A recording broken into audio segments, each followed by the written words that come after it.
camino de la salvación. Mirá al que está a tu lado y decirle: si querés encontrar la salvación plena, absoluta, verdadera, seguí el trazo de las huellas de sangre que dejó Jesús. ¿Cuánto dan gloria a Dios por el sacrificio de Cristo en la cruz? La redención total es en 3 pasos. El primer paso es la redención de la mente y los pensamientos. El segundo paso es la redención de la sangre. Y el tercer paso, la redención del espíritu.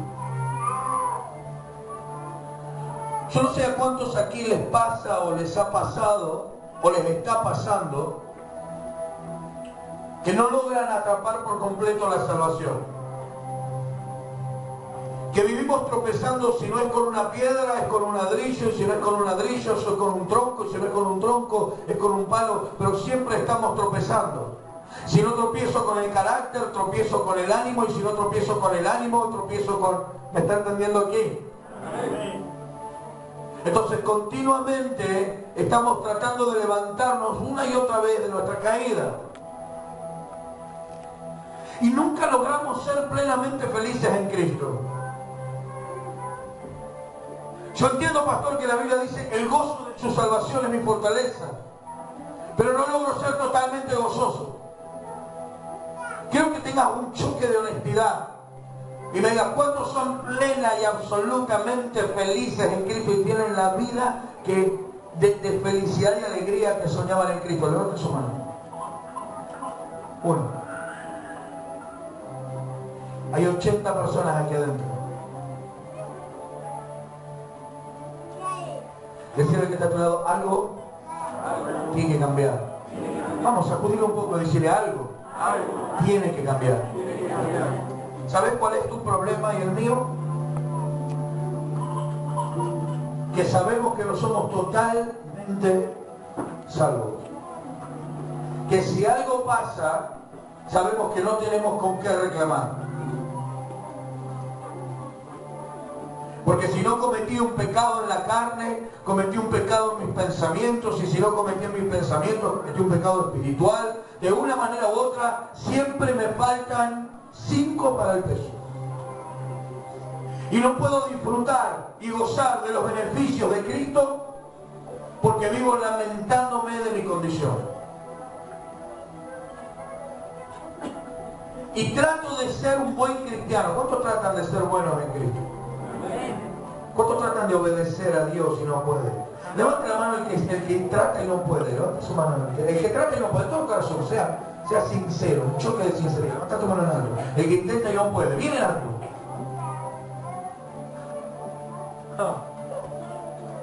Wow. Decir al que está a tu lado: hoy vas a aprender cómo. Dios es Padre, Hijo y Espíritu Santo. Cuando Él creó al hombre, dijo: hagamos al hombre a nuestra imagen, conforme a nuestra semejanza. ¿Qué significa eso? Significa que Dios hizo al hombre conforme a la imagen y semejanza múltiple del Dios Padre, Dios Hijo y Dios Espíritu Santo. De la misma manera nos hizo tripartitos. Diga conmigo: cuerpo, alma y espíritu. Dígalo además: cuerpo, alma y espíritu. Y como el hombre es tripartito, la salvación, la redención, la liberación, diga liberación, tiene que venir en esas 3 partes: cuerpo, alma y espíritu. El cuerpo es el estado carnal. Y el espíritu es el estado que proviene de Dios, pero se ha contaminado por la condición caída del hombre. Y el alma, diga conmigo, el alma es el psiquis, es la parte psicoemocional del hombre. El alma es la que nos hace sentir, es la que nos hace entender y la que nos hace discernir las cosas que pasan a nuestro alrededor. El alma es la parte psicológica ligada con la emocional. y encuentra una traducción y a veces balance o a veces desequilibrio entre la parte sensorial, emocional y psicológica. El alma está en tu mente.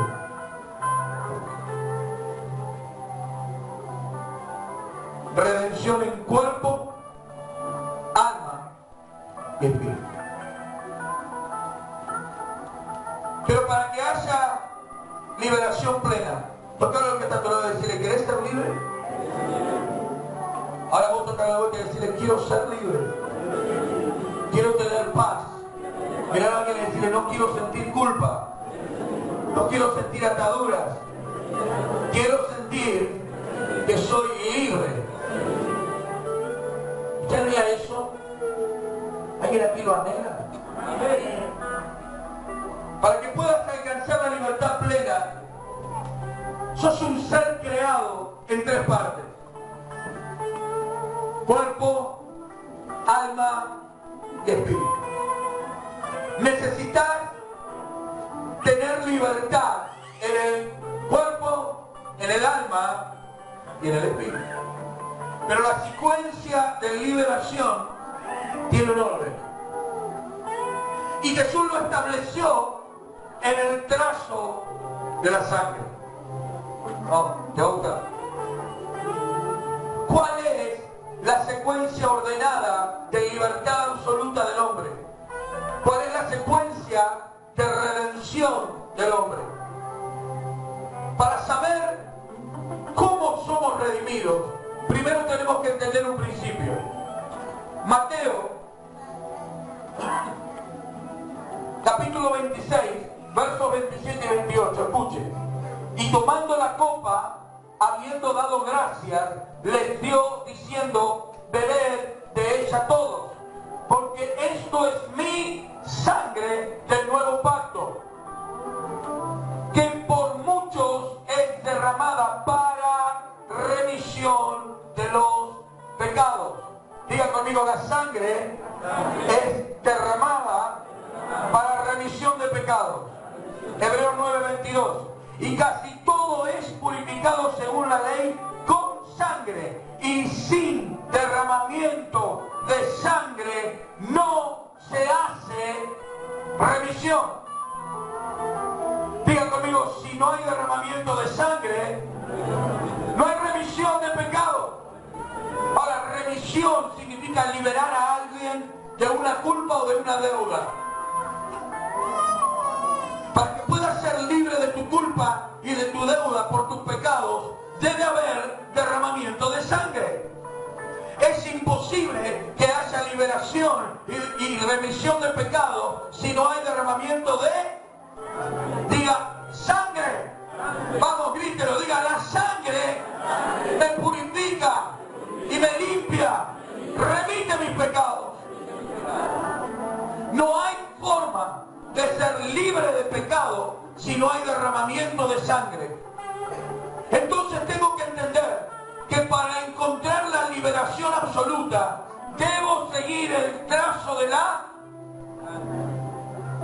Porque donde hay derramamiento de sangre hay remisión de pecado.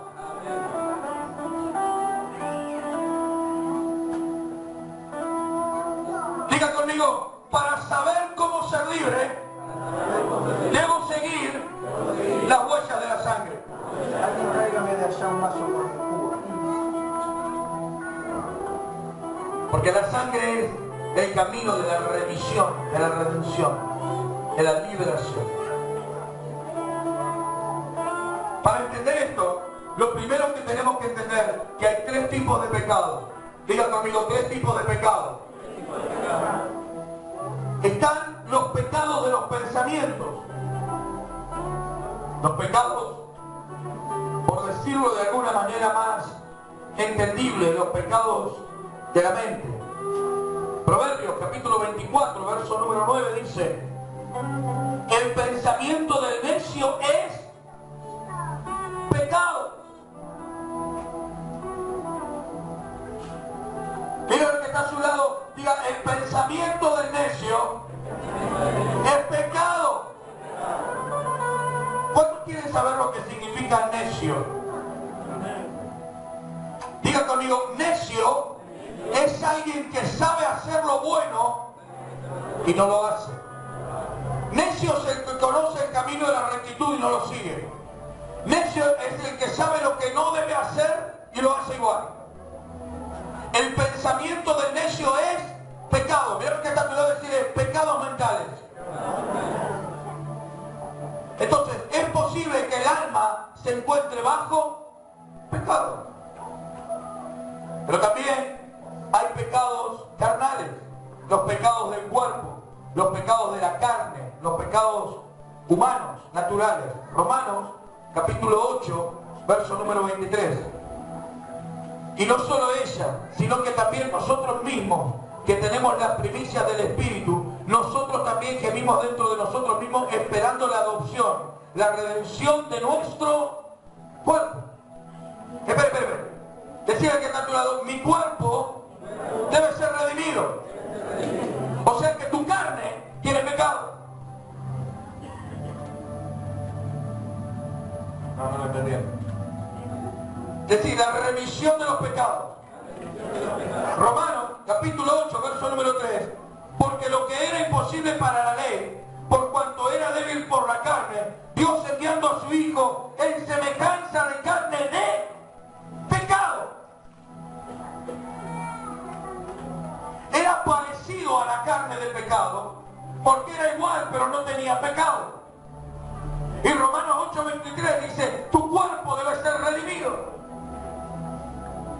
O sea que está el pecado mental, el pecado físico, y luego hay pecados espirituales. Voy rápido porque quiero adelantar a lo más importante. Ezequiel 23:49, escuchen. Y sobre vosotras pondrán vuestras perversidades y pagaréis los pecados de vuestra idolatría. Diga conmigo, pecado de idolatría. ¿Qué es la idolatría? Es poner en alto una entidad espiritual a fin de exaltar su poder y convertirlo en Señor. O sea que si yo estoy adorando a la Virgen María, es un pecado espiritual, porque estoy idolatrando. Y en Dios no hay ídolos. Nosotros tenemos un solo ídolo y se llama Jesús de Nazaret. Pero cuando cometemos idolatría, adorando imágenes y adorando entidades, estamos cometiendo pecados espirituales. Por tanto, el espíritu también debe ser redimido. ¿Usted está aquí? Ahora escúcheme bien. Para saber cómo tengo que alcanzar la libertad, necesito entender dónde comenzó a sangrar Jesús. Y entonces, donde Él inicia su derramamiento de sangre, es donde yo debo comenzar mi camino a la liberación.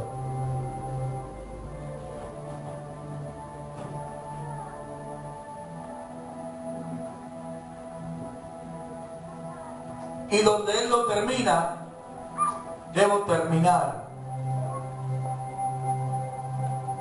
Quiero invitarte a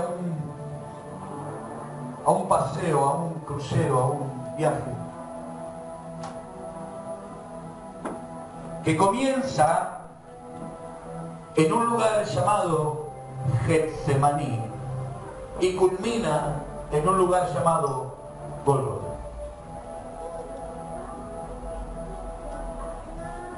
¿Por qué, pastora, nos cuesta seguir a Jesús? Yo quiero que sea honesto conmigo.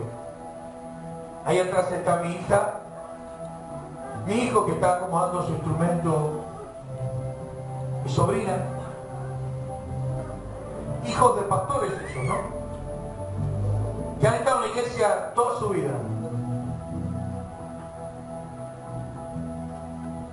Que han escuchado todos los mensajes que se imaginen. y han visto lo lindo y lo feo, lo bueno y lo malo.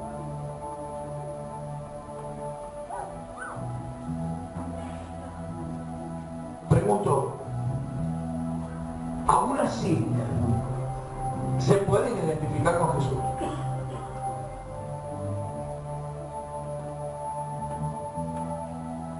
Mira lo que está tratando de decirle, ¿te podés identificar con Jesús? Y yo quiero otro choque de honestidad. ¿Ven? Si yo lo miro en Alexis y veo cómo se viste él y me gusta su forma de vestir, me puedo identificar con él. ¿Cuántos me están entendiendo aquí? Honestamente, mira, de todo corazón, que vos digas, yo lo veo y me siento identificado, me siento representado por él. Lo veo tan cercano y tan real, tan humano, que me identifico con él. ¿Cuántos pueden verdaderamente identificarse con Jesús? Levante su mano si realmente puede identificarse con Jesús. Yo te puedo decir, lo veo como lo veo a Alexis, como lo veo a David, como lo veo al pastor Alejandro, tan real, tan humano que me puedo identificar con él. Realmente puedo. Levante su mano si usted realmente puede identificarse con Jesús. Por eso no tenemos éxito, porque no estamos viendo al Jesús que caminó entre nosotros, el que era tan divino como Dios, pero tan humano como vos. Hoy quiero presentarte al Jesús de la Biblia, al Hijo del Hombre, aquel que era tan carne como vos, tan divino como Dios y tan real como tu vida y la mía. Y Él quiere conocerte y encontrarse contigo hoy. Amén. Hoy es el día. Hoy es el día de un cara a cara con alguien que caminó, dolió, sufrió, lloró. ¡Ah! Alguien que quiera encontrarse con el Maestro.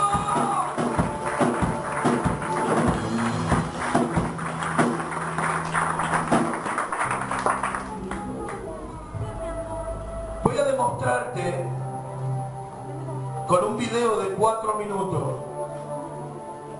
que tan humanas y reales y verdaderas son las historias de la Biblia. Hoy estamos chocando con honestidad, vamos a salir todos moreteados de estamos chocando. ¿A cuántos honestamente les parecen medio fantásticas las historias de la Biblia? Honestamente, la verdad es que esto es fantástico, porque está todo bien, lo creo, sé que es real, amén, gloria a Dios, pero como que me suena como de otro planeta, ¿no? Honestamente. Sí, todo. La mayoría es como sacado de una película, es como, wow, está bueno para hacer la película de Moisés, pero no me veo poniendo un palo y que se abra el agua. ¿O no? Sean honestos conmigo. Mira que está a tu lado y decirle, poné cara de verdadero. ¿Sí o no? Y Pedro pasó y la sombra de Pedro levantaba al paralítico. Y yo paso y la sombra mía. En el nombre de Jesús sanate. Hubo una etapa que yo cada vez que iba a un hospital a orar por un enfermo se moría. No, delante de Dios, yo maté 3 personas. Sí, yo iba, oraba en el hospital y una semana después se murió. Me acuerdo que el pastor una vez me dijo, anda a orar al hospital, y yo decía, Señor, otro más. No quería. Cada enfermo de hospital que yo oraba se me moría. Y contento yo decía, se fue con el Señor.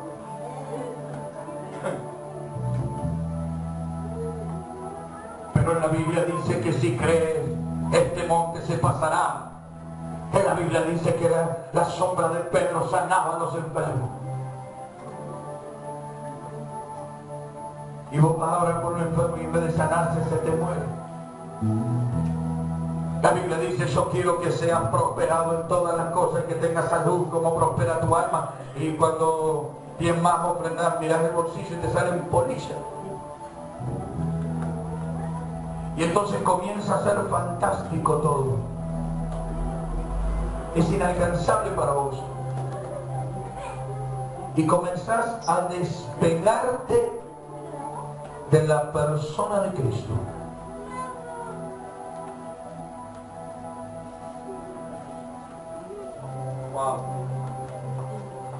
Mira lo que está a tu lado, decirle, tus aparentes fracasos te despegaron de Cristo.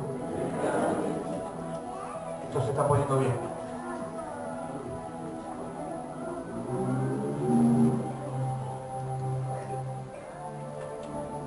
Mira lo que está a tu lado, decirle, todas las promesas de la Biblia están guardadas para los redimidos, para los libres.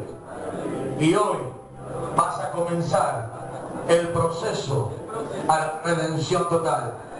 Las promesas de Dios se cumplirán sobre ti, sobre ti, sobre ti. Amén. ¿Usted me está entendiendo aquí? Este es el primer paso a ver la promesa de Dios cumplida. ¿Usted lo cree?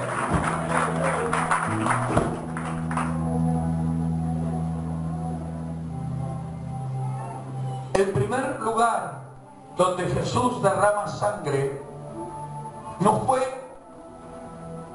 en el patio donde lo azotaron, fue en un lugar llamado Getsemaní. Getsemaní significa prensa de aceite. Diga conmigo, prensa de aceite. ¿Usted sabe cómo se obtiene el aceite de oliva? Se toma la oliva o la aceituna, como la quieras llamar, y se la muele. Una vez que la oliva está total y absolutamente molida y triturada hasta el hueso, se calienta en una olla a un punto previo de hervor. Y una vez que todo eso destrozado se calentó, se pone como en unos canastos de mimbre y se presiona con un torniquete y comienza a salir el aceite y el agua. Una vez que sale, se separa el aceite del agua y queda el aceite puro. Y los pedazos de oliva son descartados. Decid conmigo, Jesús fue a orar al Getsemaní.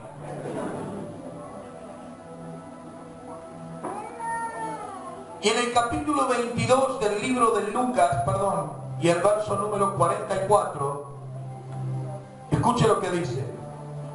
Y estando en agonía, no lo digo.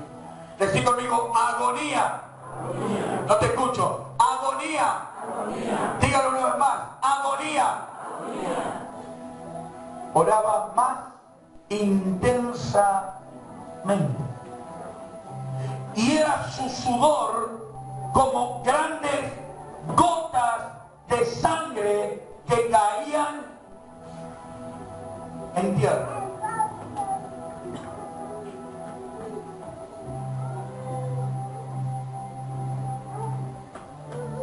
Quiero que digas conmigo, el primer sangrado ocurrió en el Getsemaní, ocurrió en la prensa de aceite. Quiero que escuche por un momento Isaías 53, quiero que lo escuche.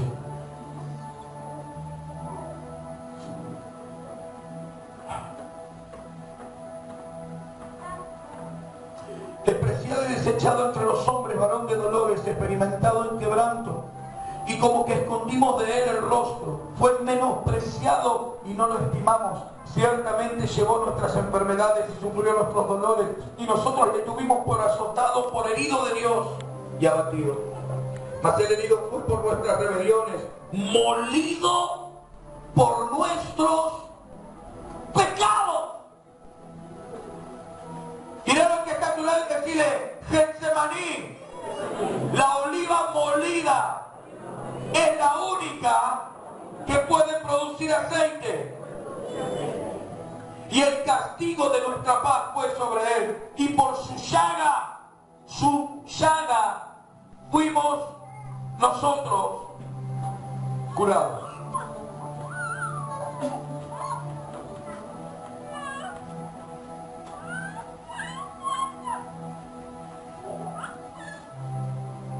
Molido. Mira que está a tu lado y dice, Jesús fue molido.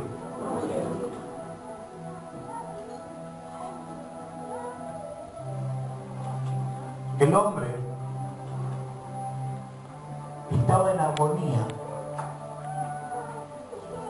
¿Sabes cuál es tu problema? Que la religión, maldita religión, nos enseñó a un Jesús sentado en el trono. Ubícame la silla ahí rápidamente.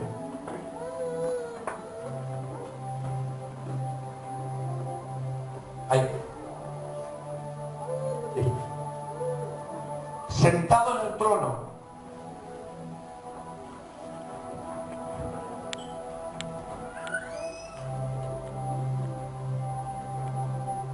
Con cara de enojado, porque la humanidad pecó. La religión nos enseñó a hacer penitencia. ¿Penitencia? ¿De qué? Si el castigo de nuestra paz fue sobre Él. Si Él pagó y fue molido por mi pecado.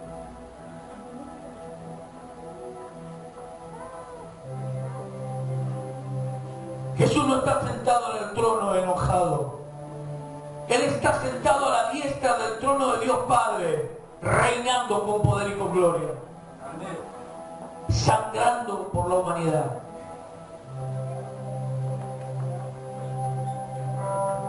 Y entonces no nos podemos identificar con ese Jesús.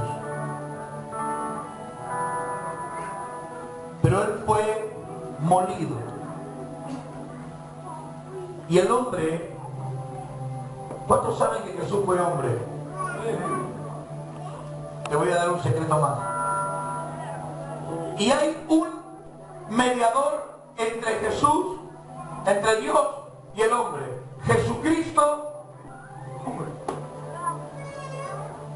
¿Cuántos saben que Él sigue siendo hombre? No, ¿entendiendo? Yo me pasé la moradora y me corté los dedos. No es que me pasé la moradora, fue un accidente. Y yo tengo aquí marcas del corte. La traducción en griego de la palabra marcas se traduce como señal. La Biblia dice que cuando Él vuelva, se parará sobre el monte de los olivos y vendrá todo Israel y verán sus señales. Escuchen. Si mi cuerpo no fuera de carne humana o carne natural, ¿me quedarían marcas? El que está ahí arriba con las marcas, ¿es hombre o no es hombre? Y se llama Jesús.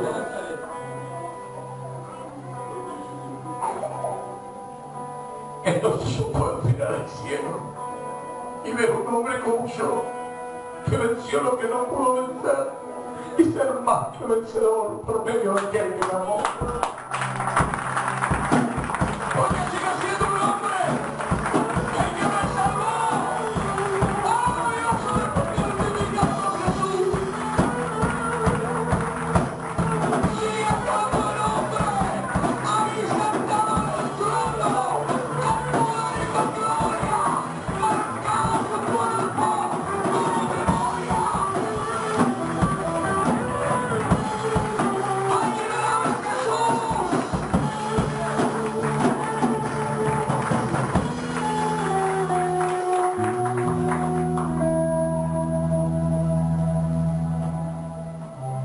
Ese hombre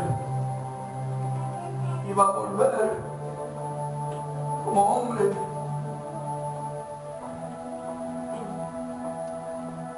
Cuando miro a Jesús me puedo identificar con Él, porque su cuerpo sigue marcado como el mío.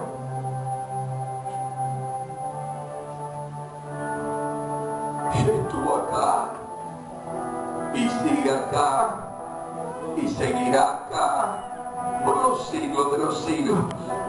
Amén.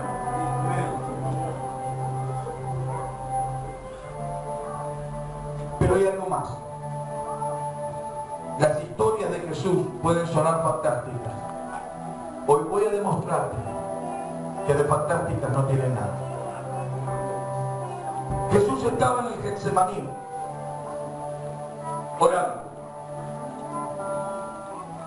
Y decía, Padre, si es posible, pasa de mí esta copa. Mas no se haga lo que yo quiero, sino lo que tú. Y estaba angustiado. Dios, ¿cuántos saben que Jesús es Dios? En el principio el verbo era con Dios y el verbo era Dios y el verbo es Jesús. Por tanto, Jesús es Dios. Dios, escucha lo que... El creador de los cielos y la tierra, el todopoderoso, el omnipotente, el alfa y la puede crear la tierra con solo abrir su boca, estaba angustiado.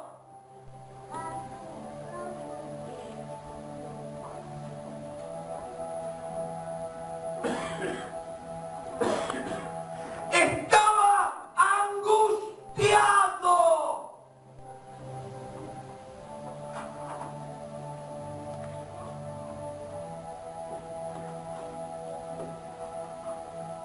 Mira lo que acaba de decir, él entiende. Cuando pasas por angustia, porque él estuvo ahí. Y como él la venció, si caminas con él, serás más que vencedor en él.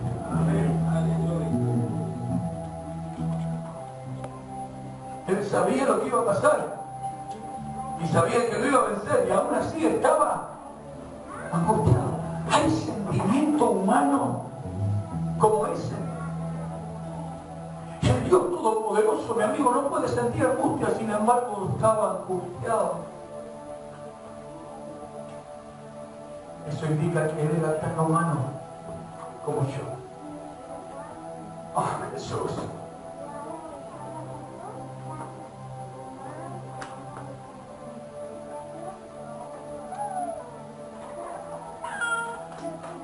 Y moriste por mí. Alguien dile un besito. Dile, te amo.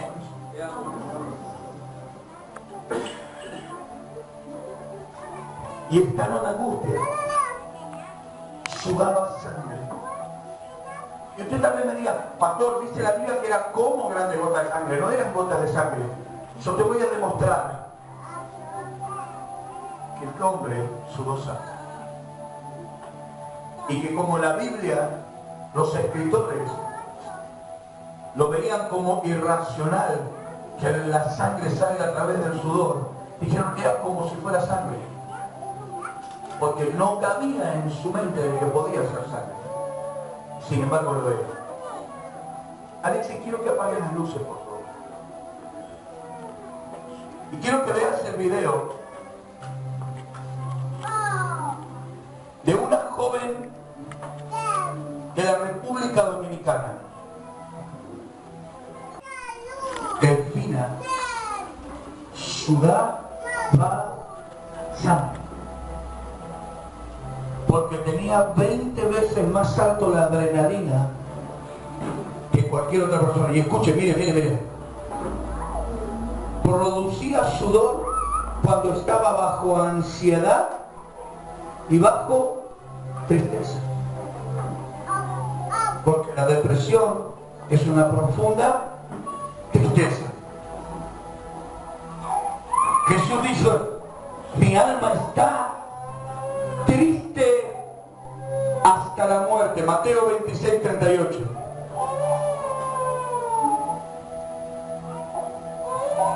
Entonces Jesús le dijo, mi alma está muy triste hasta la muerte. Quedaos aquí y velad conmigo.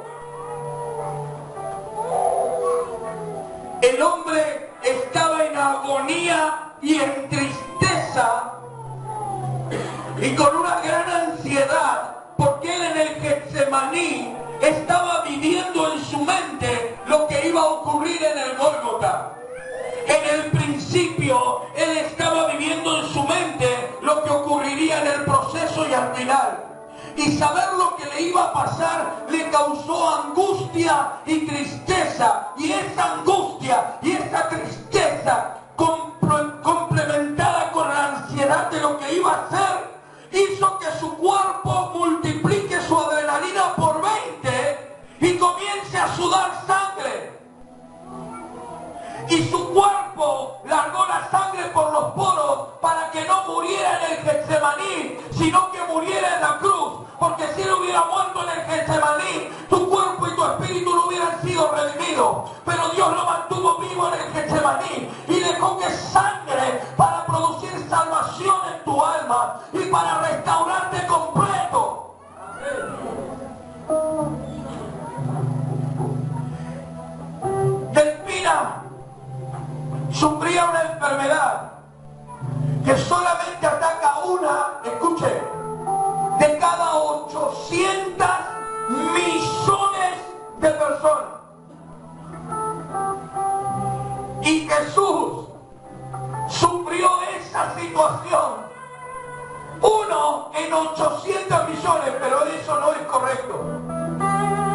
2000 años atrás, éramos mucho menos los habitantes de la tierra. Por tanto, la proporción era mayor. No era 1 en 800 millones, fue el único.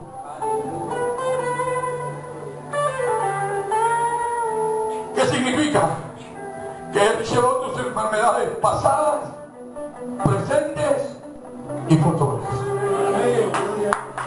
Nadie lo había diagnosticado, pero Él hace que la ciencia lo descubra. ¡Ah!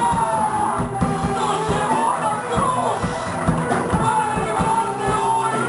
Hace 2000 años no existía el SIDA, pero Él logró por el SIDA.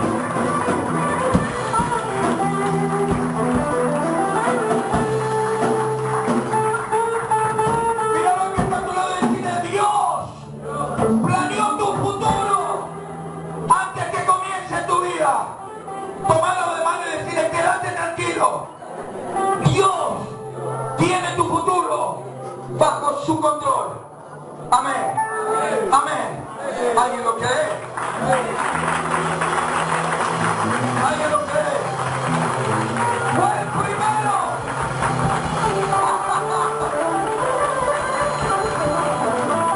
La ciencia no cura con drogas y nosotros lo curamos con la sangre de Cristo.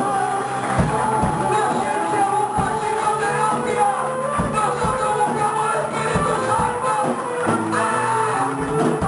¡Aleluya, que vive!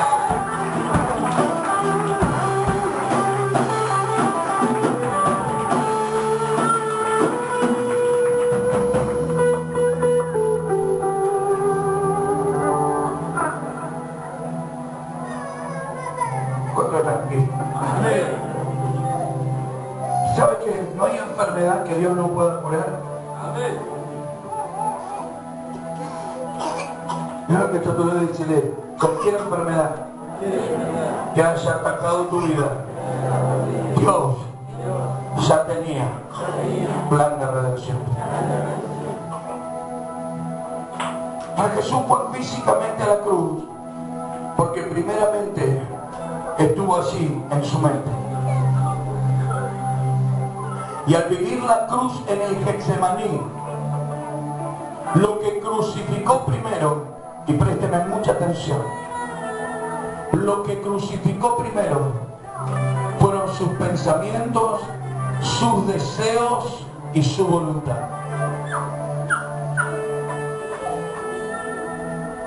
Mírenlo a alguien y dígale: ahora se va a poner bueno.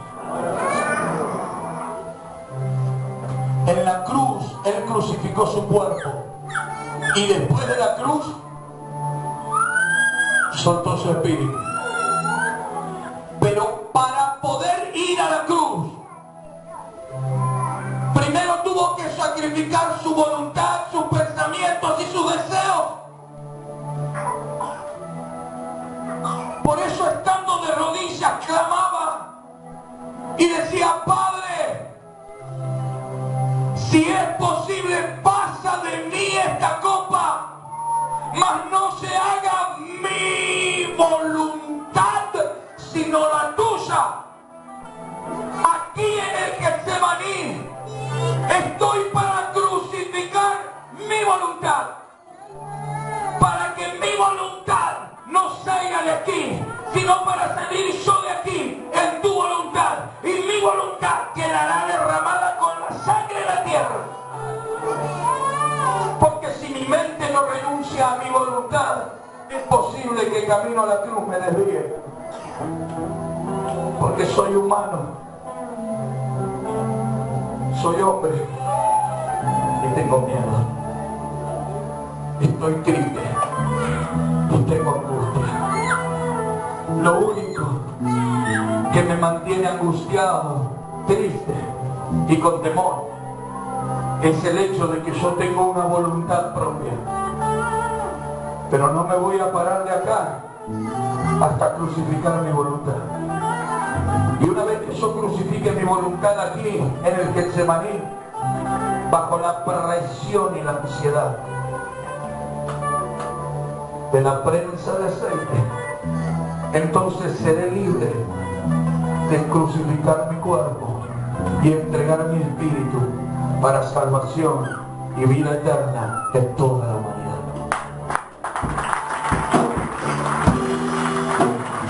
Creo que no está entendiendo lo que hizo Jesús. Creo que no está entendiendo lo que hizo Jesús.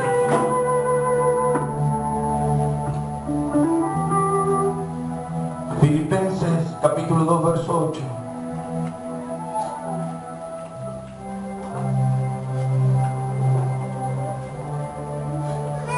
Y estando en la condición de hombre, mira lo que está tratando de decirle Dios. Veía el ser un ser humano como una condición. Para él, convertirse en hombre era estar en una condición. Y estando en la condición de hombre, se humilló a sí mismo.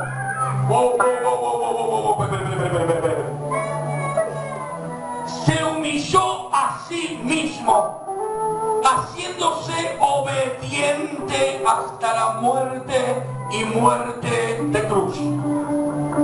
Yo quiero que usted entienda lo que dice acá. Diga conmigo, se humilló a sí mismo. Alexis, párate acá.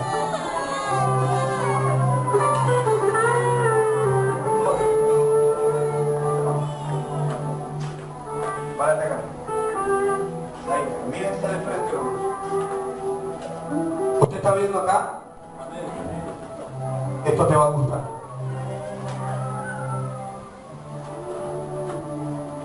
Supongamos que Jorge es un espejo. Y la imagen de Jorge en realidad es de Alexis. O sea que Jorge es Alexis reflejado. ¿Me sigue? Alexis se humilla ante sí mismo. Jesús es Dios y se humilló ante Dios. A sí mismo se impuso su propia voluntad. ¿Por qué? Porque el Dios hombre, Jesús, tenía que cumplir la voluntad del Dios Padre y Creador. Y entonces el creado, aunque siendo creador, debía obedecerse a sí mismo y convencer a su carne, a su mente humana, porque en la mente humana no cabía la dimensión divina. Entonces Jesús, siendo Dios, sometió su incapacidad humana, mental, a la grandeza del pensamiento del Dios creador. Yo no sé si usted me está entendiendo, por Dios. Yo no sé si usted me está entendiendo acá. En su capacidad humana no entraba el pensamiento divino. Y entonces él humilló su mente humana, porque ser humillado significa hacerse obediente, porque la humildad no tiene nada que ver con andar hecho de estropajos, tiene que ver con tener la sencillez de admitir un error, una falta o una incapacidad personal y decir yo no puedo, necesito ayuda. Eso es humildad. ¿Está aquí? La soberbia está en creer que uno lo puede todo por sí solo, pero él dijo no puedo, entonces voy a humillar mi humanidad. Mi mente humana no comprende la mente divina, entonces me humillo ante mí mismo y voy a ser obediente a mí mismo, poniendo por encima el propósito espiritual más que el propósito humano. Y así muero a mi voluntad, deseo y pensamiento humano y doy lugar a la mente de Dios en mí. Y con la mente de Dios en mí, sabré que pase lo que pase, siempre llegaré a puerto seguro. No temeré, aunque ande en valle de sombra y de muerte, porque mi Dios estará conmigo. Entonces, sin temor,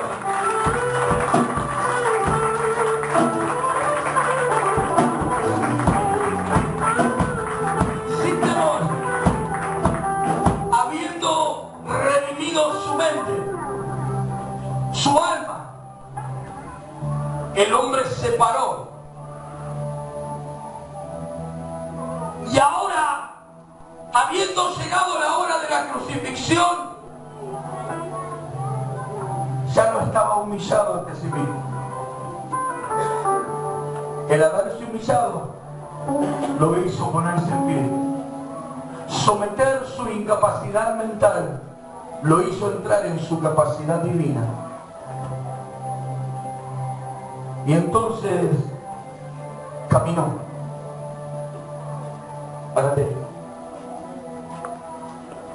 El Dios hombre caminó hacia el Dios divino.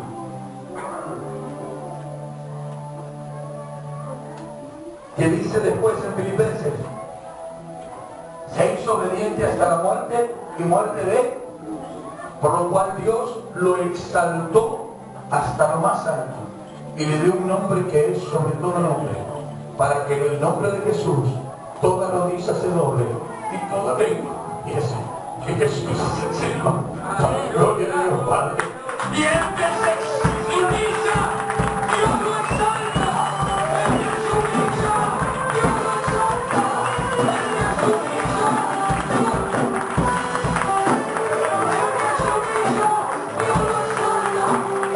humilla,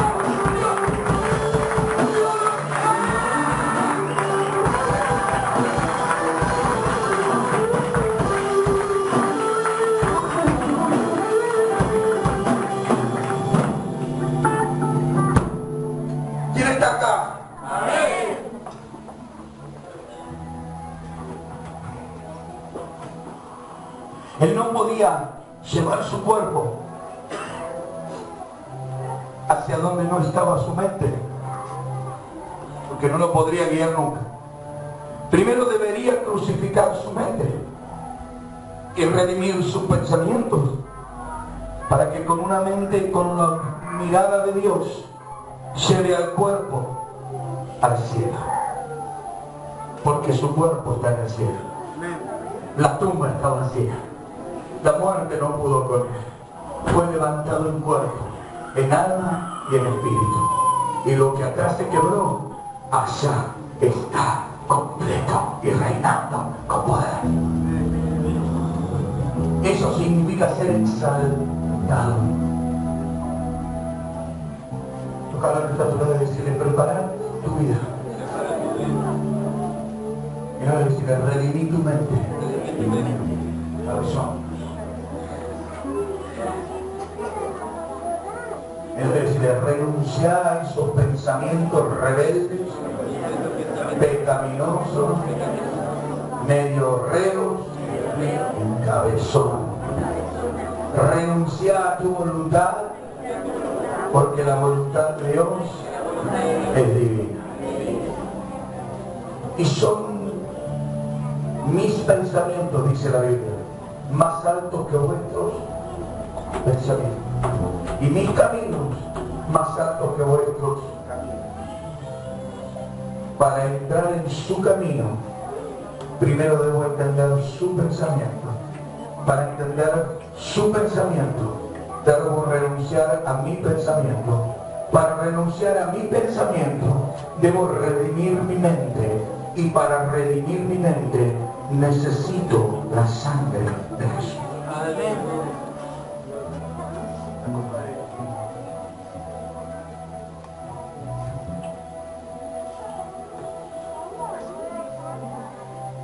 ¿Están acá?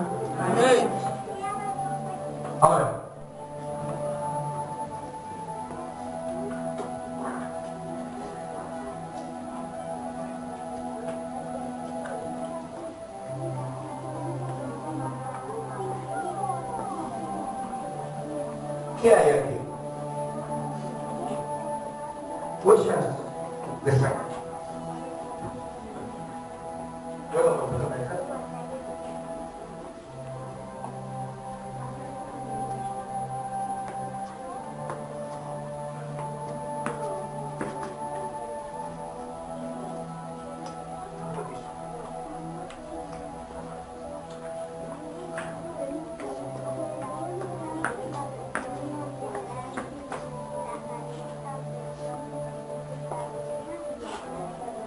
¿Qué hay?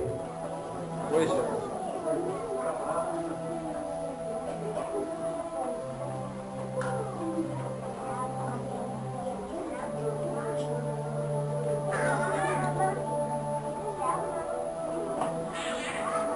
Decide que está todo en la redención. La redención Termina en la cruz. termina en la cruz. Pero para llegar ahí, Pero para llegar ahí, deberá seguir el trazo del sangre. voy a seguir el trazo.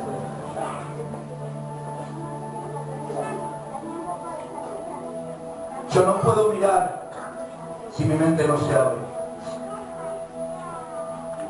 Tú necesitabas ver para creer. Bienaventurado es el que cree sin. Para yo poder seguir el trazo de la sangre, tengo que creer. Y para poder creer, necesito dejar de pensar como pienso yo y empezar a pensar como piensa Dios. Para dejar de pensar como pienso yo y empezar a pensar como piensa Dios, necesito redimir mi mente de tus pecados que me mantienen entenebrecido y en oscuridad y en tinieblas. Hey. Hey.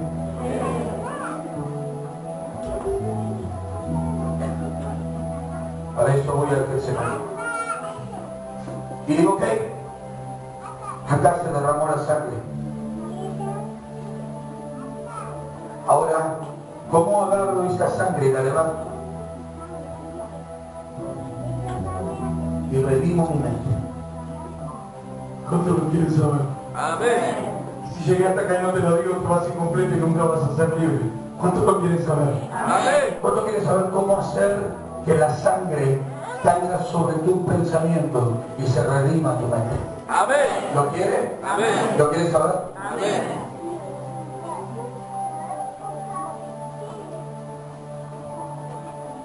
Primera de Corintios, capítulo 10, versos 4 y 5.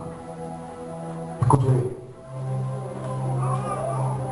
Y todos bebieron la misma bebida espiritual, porque bebían de la roca espiritual que los seguía, y la roca era Cristo. No. Perdón, segunda de Corintios.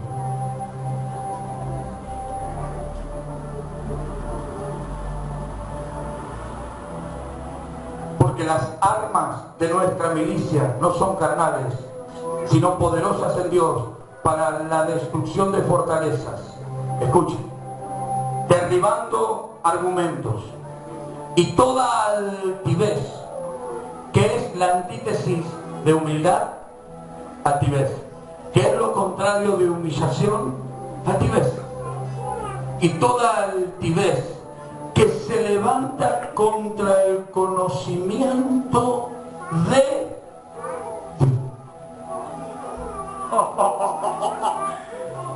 si yo quiero conocer la voluntad de Dios, debo arrancar mi altivez.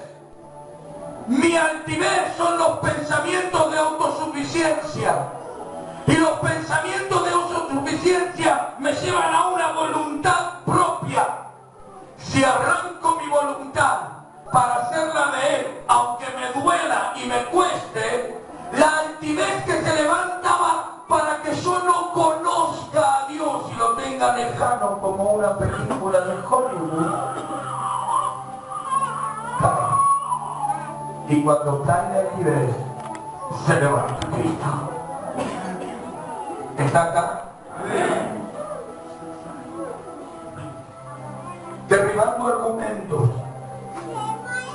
y toda altivez que se levanta contra el conocimiento de Dios y llevando cautivo todo pensamiento a la obediencia. Esto es a Cristo. No dice la obediencia de Cristo. Nosotros nos equivocamos y decimos, todo pensamiento cautivo a la obediencia de Cristo. La obediencia a Cristo. ¿Cuándo voy a poder redimir mi mente? ¿Y cuándo la sangre que se derramó aquí me va a llevar a la sangre que se derramó aquí? Cuando yo le sea obediente a esta palabra, ser imitadores de Dios como hijos amados. Amén. Amén.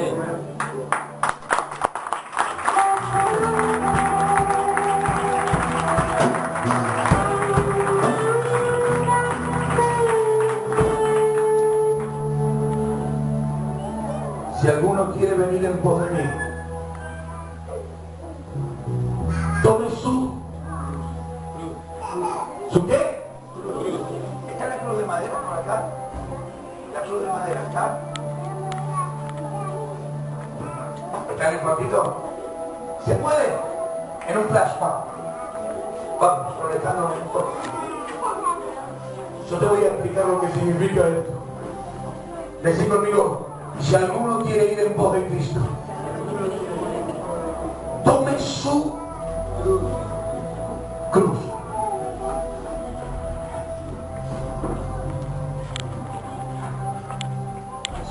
Déjala con el cable, no importa. Déjala con el cable. Déjala. Tome su cruz. No te escucho. Cruz. Tome su cruz. Y entonces decimos que mi cruz es mi hijo enfermo. No. Un hijo enfermo no es una cruz. Un hijo enfermo para que Dios muestre su gloria. Amén. Si no lo sana, por lo menos te va a dar las fuerzas de demostrarle a otro que todo lo podés sobrevivir en Cristo que te fortalece.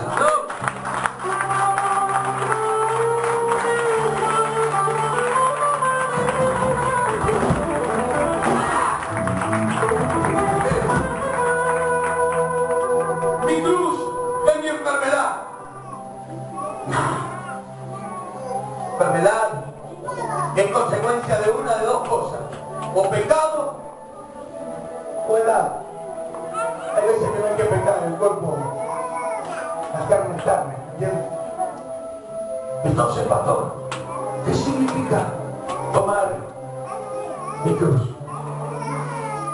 Tomar tu cruz es hacerte cargo de lo que te va a tocar padecer por causa de su nombre. Yo soy un enemigo del evangelio exitista, falso, barato e irreal. Si tenés problemas, Dios no está con vos. Por favor, hay que golpearse la cabeza y diga la realidad. La realidad. Pablo dijo, sé tener y no tener. Sé vivir con mucho y con nada. Sé vivir con enfermedad y sé tener salud.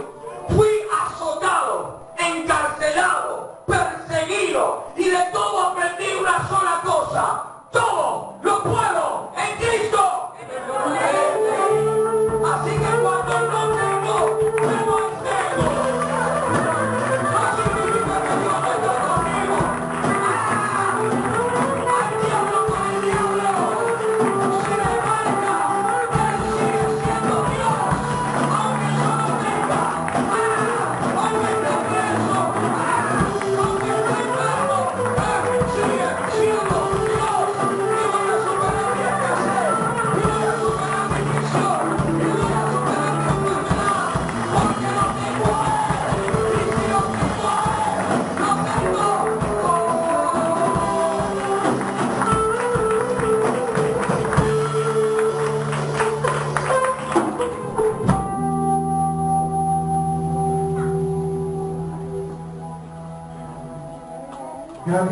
decirle, no dejes que el diablo te engañe.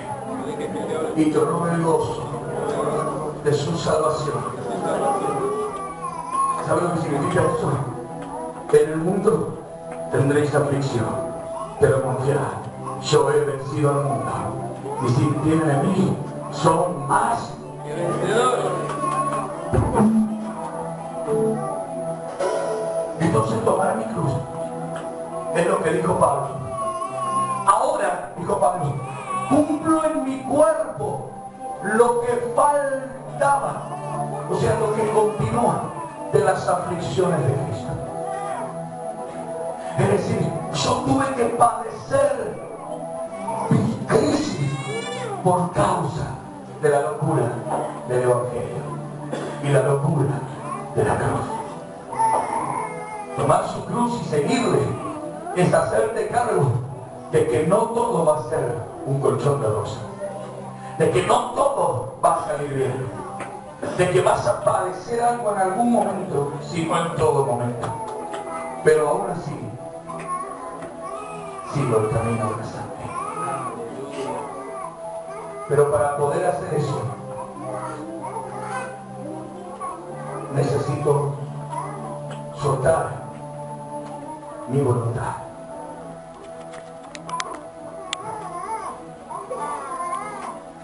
Porque para los que se pierden, la cruz es locura y no la pueden entender.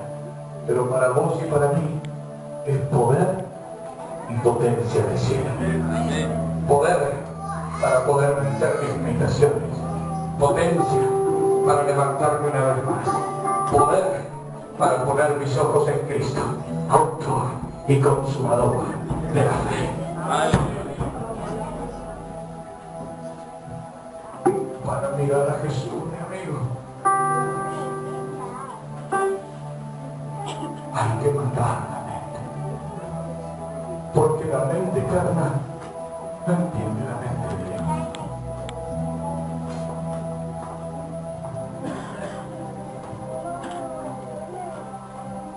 Pero Cristo en nosotros es esperanza.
tan real como vos.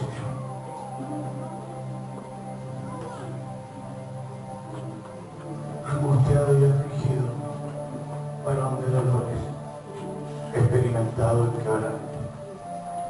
Mi alma está triste hasta la muerte. Y les dijo a sus muchachos, oren por mí. Por eso este diablo asqueroso del Papa Francisco dice, oren por mí. Qué bueno, qué humilde que es. Diablo asqueroso. Tomó las palabras de Jesús para hacer que lo sigan, pero sus ovejas oímos la voz del viento. Amén. Él dijo, venen conmigo, porque estoy muy triste. Estoy angustiado. Casi tengo ganas de morirme. Estoy como entrando en depresión.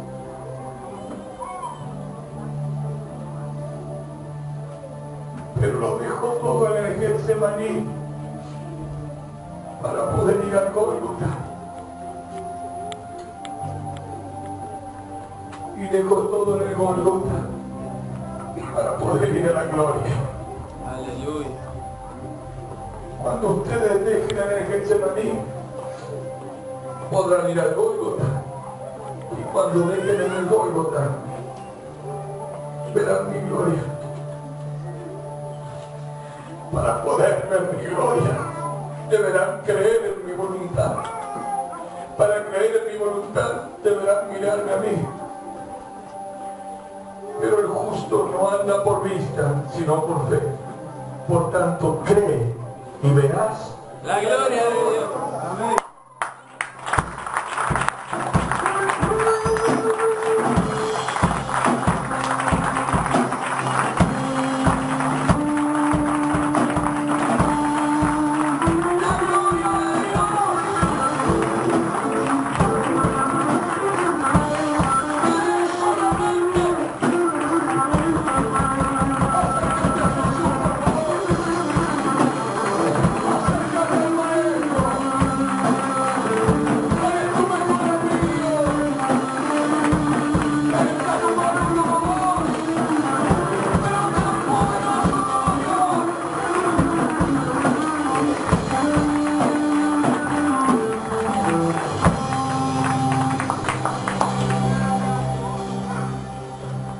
¿Alguien aprendió algo hoy?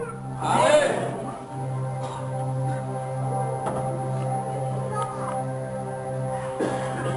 El camino de la sangre va a pasar por el lugar del testigo y ahí se redime el cuerpo. Y luego en el Gólgota, Padre, en tus manos encomiendo mi espíritu. Ahí se redime el espíritu. Redimida la mente, podrás llevar tu cuerpo a la redención. Redimido el cuerpo, podrás llevar tu espíritu a la redención. Redimido el espíritu, te volverás a levantar y tendrás vida eterna. Porque después que encomendó su espíritu, expiró. Al tercer día, resucitó. Y si nosotros crucificamos con él,